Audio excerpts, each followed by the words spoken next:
Wow, another fun video about decimal operations. This one is going to be all about decimal multiplication. So, when we multiply decimals, it's pretty basic if you know already how to multiply just whole numbers. We are going to follow the same steps, but just put our decimal point in the end. So the first thing I'm going to do is multiply this 2 by each of the digit in the top number.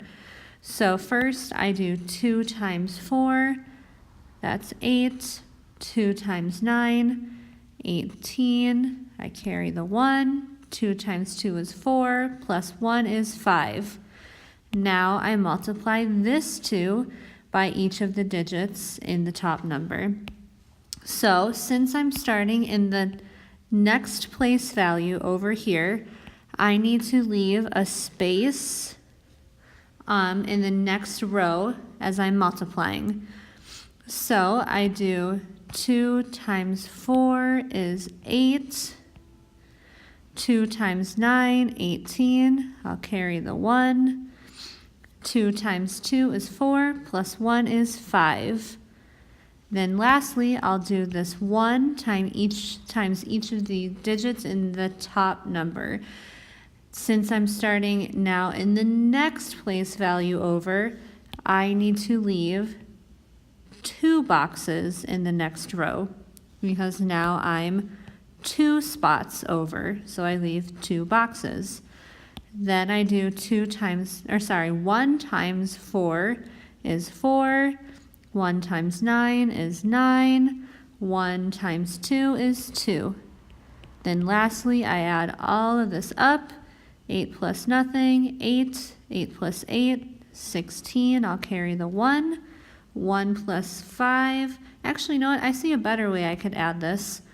1 plus 4 is 5, then I can quickly add this 5 plus 5 is 10, plus 8 is 18.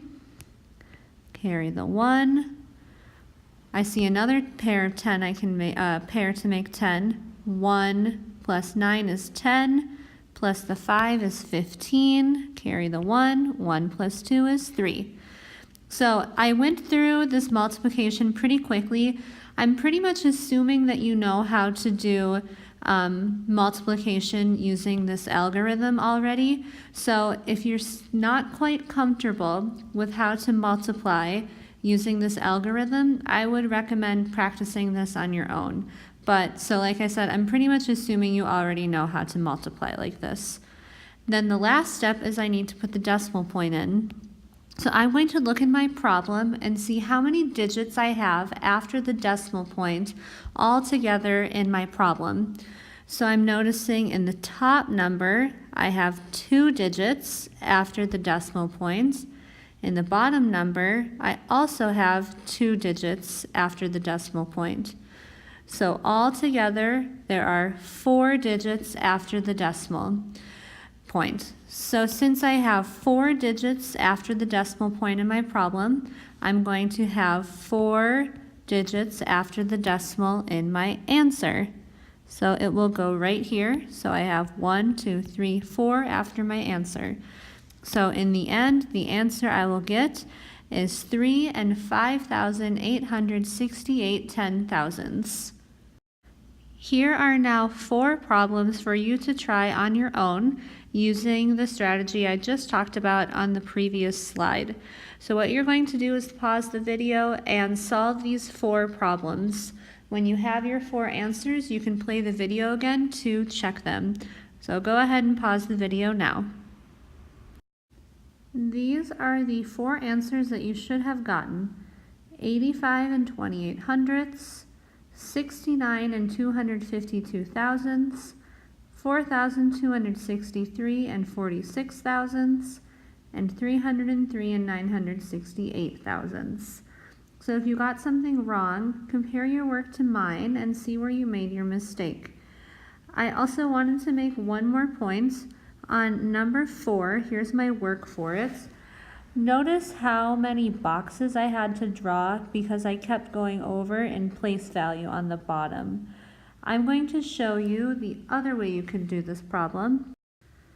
So here's the other way I could have written it. I could have switched these two around, so the 132 and 1600ths went on the top. Notice how it took a lot less space down here, a lot fewer boxes, and I was able to do it much faster. In the end, you will get the same answer because multiplication, it does not matter which order you multiply in. You can do this one first or this one first, doesn't matter. In the end, you'll get the same answer. But personally, I think it's a little bit easier to multiply when you put the number on top that has more digits. So this one has 1, 2, 3, 4, 5 digits, and the bottom one has 2. It's a lot easier and faster for me to multiply that way. So even though the 132 and 1600ths was second, you can still put it first, put it on top, because it'll make it a little easier to multiply. One other thing I'm going to point out, notice how in my problem, not every single time do the decimals line up right on top of each other. When you're multiplying with decimals, it actually does not matter if the decimals are right on top of each other. That only is important when you're looking at addition and subtraction. Because when you're multiplying, you're kind of ignoring this decimal, almost like pretending it's not even there as you go through the steps of multiplying. You just put the decimal in at the end after you look and see how many digits do you have after the decimal. That's how many you'll have in your answer. So really actually don't worry about making sure the decimal is lined up for multiplication. I would just write, this is what I did. I wrote the second number, the one on the bottom. I just started it at the very last place of the top number and just went from there.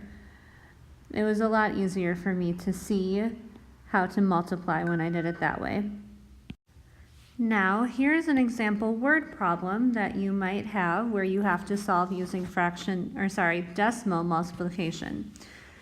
Peter is making pants. He needs 3 4/10 yards of fabric for each pair of pants. He makes 5 pairs of pants. How many yards of fabric does he need altogether? So I have 5 separate pants, and each one is 3 4/10. So I am going to have 3 4/10 5 times. Notice how I did not worry about lining up the place value. I put the 5 right on the edge with the top number, and I put on top the number that had the most number of digits. This makes it easiest to multiply. So 5 times 4 is 20. 5 times 3 is 15. I add the 2 is 17. Then I look how many numbers do I have after a decimal point in my problem. Just the 1, so I'll have 1 in my answer. So my answer is going to be 17, but I cannot forget to put a label. So in the end, I will have 17 yards of fabric. And this is my final answer. Here is another type of problem you might see.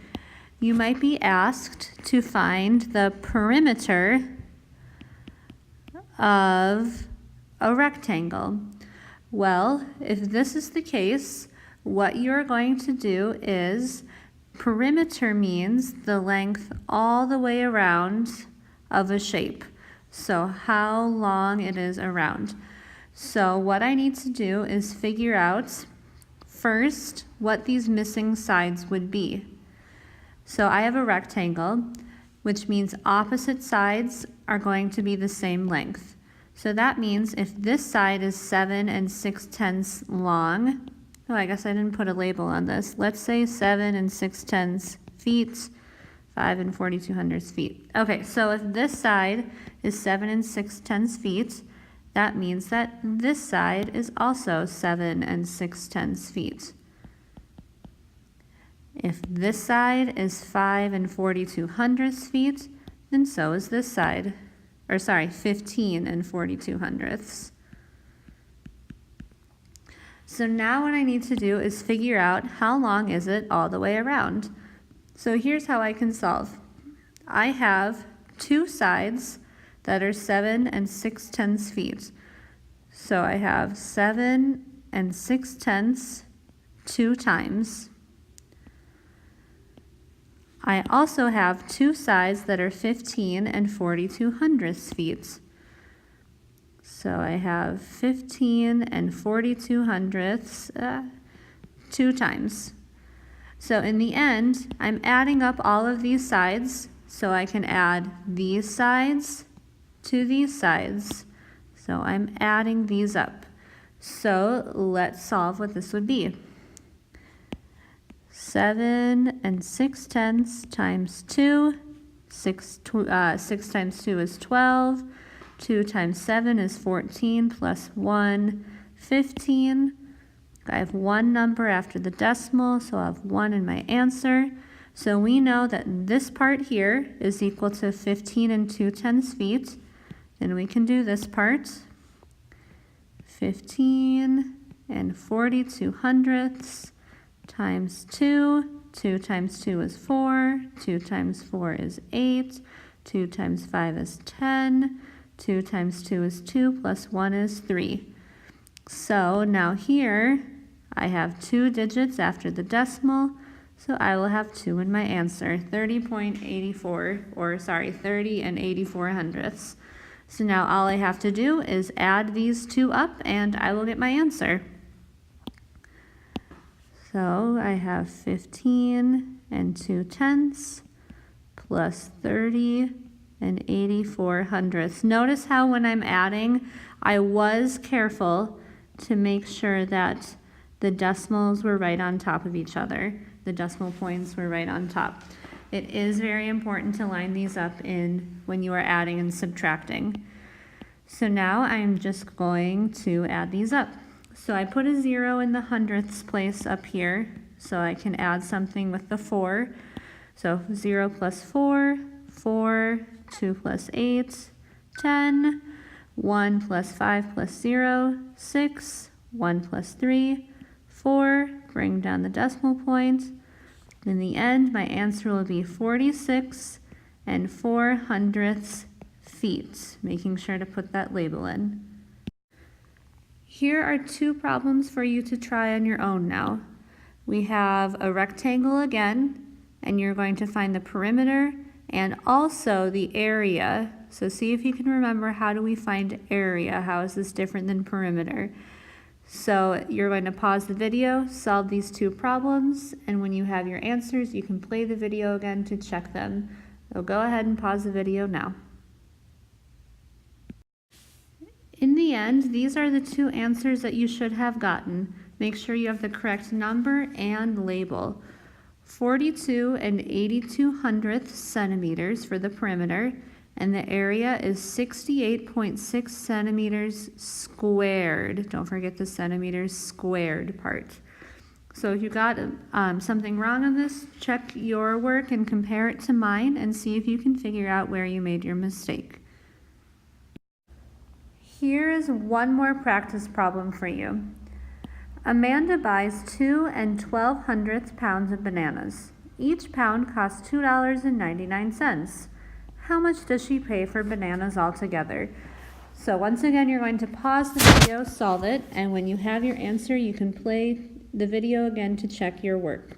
Go ahead and pause the video. So this is the answer that you should have gotten. So you should have gone through all of this work and in the end get 6 3,388 10,000ths. However, when we're buying things, only use up to 1 cent. We don't pay for fractions or parts of a cent. So if this were a real problem, which it's very possible this could happen in real life, if something like this happens where you get parts of a cent, they would round it up to 34 cents. So really, Amanda would end up paying $6.34 for the bananas. So if you had either one of these, it's fine. But in the real world, this is how much she really would pay for the bananas. So that's the end of this video on decimal multiplication. Hopefully you got some good practice in and you're having a pretty good understanding of how to do this.